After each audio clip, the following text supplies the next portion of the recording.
Ooh, message from the boss. Please don't be undercover work. Please don't be undercover work.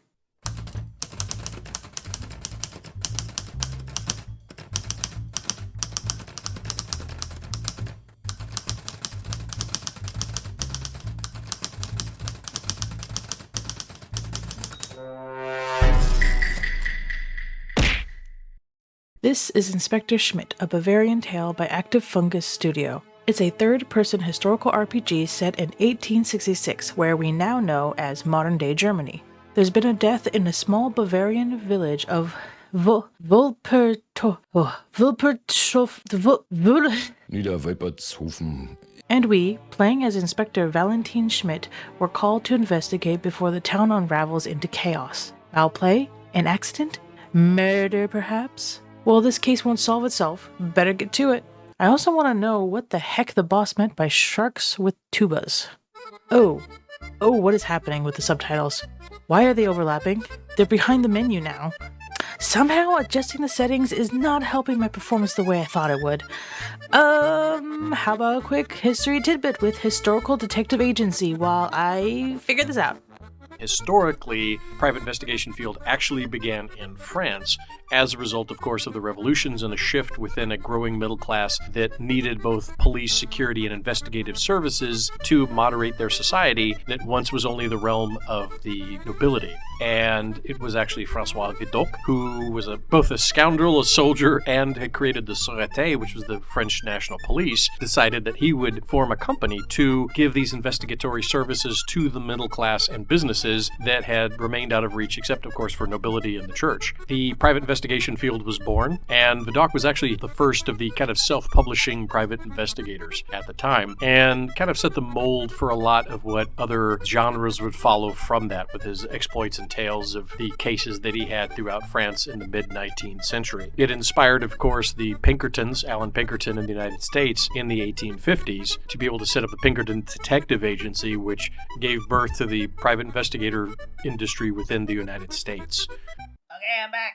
Something I thought was neat was when you choose the language, you pick between Bavarian English and Boerish. I tried Bavarian English first, but Just now, for example, I saw a bird pull out a worm from the ground at Sebastian's farm. Who could that be? For Christ's sake, do you think that's him? after realizing how much the subtitles didn't match the audio, I went to Boerish. I can't understand it anyway, so mistranslated subtitles wouldn't be something I would even notice. Anyway, putting the technical issues aside, I headed towards this place to begin my work. However, the two guards up front wouldn't let me in because of the incident and the bandits in the area. I tried telling them I'm on business, sent by the government even, but they couldn't care less. I would think that I had some sort of physical evidence that I got these orders, but oh well. Looks like we have to find another way to get around these guys. A little boy nearby has an idea, though he wants us to go hunting for mushrooms first. The pint-sized threshold guardian. Collecting the mushrooms in the local area is pretty simple thanks to the items being highlighted in yellow. After returning to the boy with the shrooms, he gives us some information about these local bandits and proposes we cause some mischief on the guards to get by. He tells us to look around for some wanted posters of this infamous bandit, which gives us a look at one of the features of the game. Honestly, I didn't use this investigation feature much at all, except for select missions where it was absolutely mandatory to even spawn in the trail. You have to be closer than expected to bring up the game's hint to look around your surroundings, and by then, I can usually see it with the naked eye. Sometimes it prompts you to investigate, but nothing shows up except in specific angles. Once we get the wanted poster and return to the boy, he wants us to go on another fetch quest for some materials he'll need to make a scarecrow to spook the guards. Strange plan, but we don't really have another choice in this matter, so What's happening?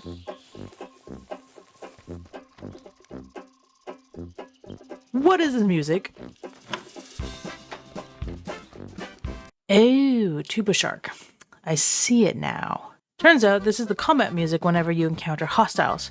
I would say the first time I heard this music, I was so off guard that it actually did make me on edge. Look at me trying to find where the enemy was. Turns out it was this guy? And sometimes the normal music would resemble the combat one, so I would walk around and suddenly hear another polka soundtrack and assume I was about to get jumped from the bushes. Combat in this game is very strange. You honestly could just make a break for it whenever you encounter hostiles, but after realizing I could just throw hands, I ended up just fisticuffing my way through everything. It's a little wonky, but it sort of reminded me of how the RPGs in the 2000s were like, with the tanky controls trying to swing these fists of fury at your opponents in a blind frenzy. We don't need an armed license for these guns. Hiya! Where were we? Oh right, sticks for the scarecrow, spook the bejeebus out of the guards, sneak into town, suddenly be prompted to choke out a guard, and try to sneak our way after curfew to the inn. Wait, what? Were we not hired by the government to investigate? Why am I suddenly committing assault on this poor, unsuspecting man? I would have immediately lost my private investigator's license for this. What kind of PI am I? Something I forgot to mention about how you proceed through this game is skill checks. You see, you will get points to allocate into different skills as you see fit. These skills will help you in determining if you succeed in dialogue or skill checks or not, which is sort of where my biggest complaint comes from. Putting points into certain skills to unlock dialogue choices is reasonable. I can get behind that no problem. You invest the points into being able to pick these options. However, sometimes the game wants you to do a skill check where you have to roll what I would assume is a 20-sided dice to see if you can reach the target number in order to succeed. Additional points from allocating into specific skills are put into a pool you will use to make up for any differences you have from failed rolls. You have to complete all 4 rolls in a check to succeed. Miss any and you fail the check. But heaven forbid if you rolled terribly and used up all your points before the final roll. My second playthrough, I would save and reload after every failed skill check, and I kid you not, there were times I would have spent reloading like 10 times in order to succeed all the checks I needed for a conversation. It feels frustrating to have a randomized system to collect information in a game focused on investigation. There are ways to increase the pool of points at your disposal with food or other items, and maybe I was too stingy with them, but something about it felt too finite. Like items and materials didn't respawn enough or at all to continue to use them frivolously in order to have a comfortable cushion when performing skill checks. Maybe that was the point, but frustrating nonetheless. But back to the story. Once we get a full night's sleep, we're sort of released onto this open world to investigate on our own. But there are some directions you are pointed towards to get you started, like talking to the mayor, Xavier Grisbacher. Oof, this cutscene. We get some much needed info on this case. We're told that the murder occurred while their local police officer is away. A man named Lenz was found dead after a heated political argument at an inn over drinks after their Sunday service. Hands were thrown, but there was no significant injuries during the tussle. However, Lenz's body was found the following morning on a trail in a pool of his own blood. We begin to question the locals, under the pretext that we are simply a physician here to complete some reports and just happen to be curious about this unexplained death that occurred in town so we can get back to our studies. There are quite a few people you have to talk to in this town to get a good picture of relationships and, for the most part, their connection to this case in one way or another. Except... Come here. I don't really understand the point of this entire encounter. Potty humor has always gone over my head, and this entire mission felt like a huge inside joke that I have no historical knowledge to appreciate any part of it. I guess it's supposed to be a funny jab at Prussians because of beef Bavaria and Prussia had with one another? Maybe? Don't quote me. Speaking of historical, that's something that was rather cool about this game. Like Murders on Yangtze River, Inspector Schmidt Bavarian Tale had a plethora of historical tidbits you could read to gather contextual clues about the environment you were traversing through during this period of history. Bavaria is not really a location I see much in video games or in media in general, but I think for many of us in America, what we see as German is actually heavily influenced by Bavaria. A strong example would be Oktoberfest. Anyway, again, the skill check system is absolutely infuriating when you're trying to get information out of these suspects and witnesses. You could lose some key information just because you failed one of the 4 checks, and in the final confrontation, that can mean a lot. There were some moments where I had an inkling what information I could have gotten from our questioning, but Inspector Schmidt had no idea because I rolled too low and had no points to cover the deficit. Maybe this type of system is for you, but But I did like the portions of dialogue where different characters preferred different personality answers. Some people responded better to the more rigid authoritarian dialogue choices rather than the scholarly, while others rather you lighten the mood instead of raining on their parade.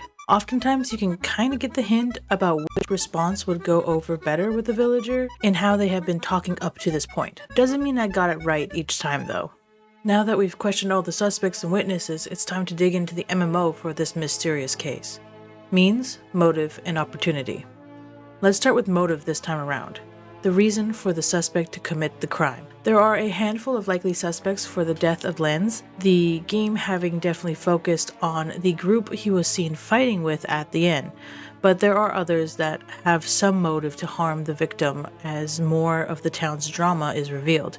If you happened to roll for it, I did find all the suspects' motives to be believable to cause the death of Lenz, accidental or not, but some were definitely stronger than others.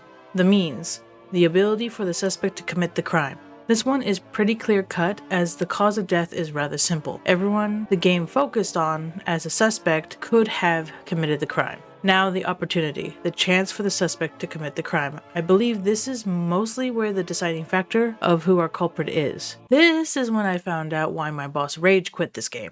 One of the suspects seen arguing with Lenz the night before cannot recall what had happened after the fight, having drunk so much that he blacked out. So in our infinite wisdom, decide to also drink ourselves silly and follow his footsteps? Why do we need to dampen our senses for this? Shouldn't we be sober to investigate this clearly?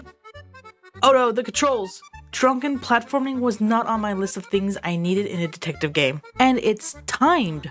Why? However, having more experience with infuriating gameplay than my boss, I managed to survive and make it to the end of the trail.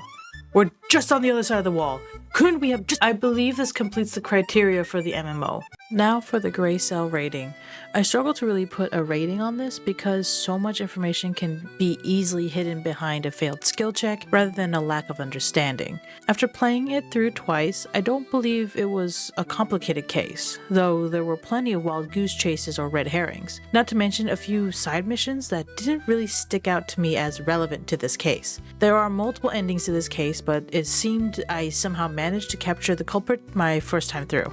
So, if all skill checks go well, I will say that this game would be a 3 out of 5. You know what? Make it a 3.5 gray cells out of 5. There were a lot of different trails of information we had to follow to fully get the full picture. If you rolled, my personal heart rating will be a 3 out of 5. It definitely wasn't a bad game.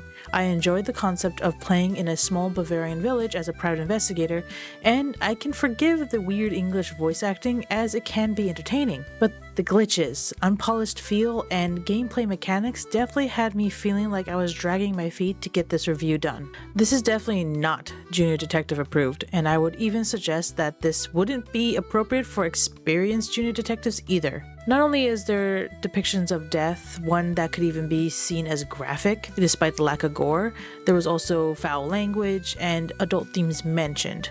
But I would bar this game from my junior detective for the Precious Officer's side mission alone. Gosh, I've been working on this review since December, so sorry it's been a while. A new junior detective has joined the family recently, and that has been keeping us really busy getting things ready for the major life changes. Please check out Inspector Schmidt, A Bavarian Tale for yourself. There recently was a sequel that came out called Inspector Schmidt The Ebbing, which should have a demo out so you could try that out. I am definitely interested if they continue to keep lots of the gameplay mechanics or if they change it up. Thank you for watching. I hope you enjoyed the video. Make sure to like, favorite, and subscribe if you haven't, and we'll see you next time. Bye!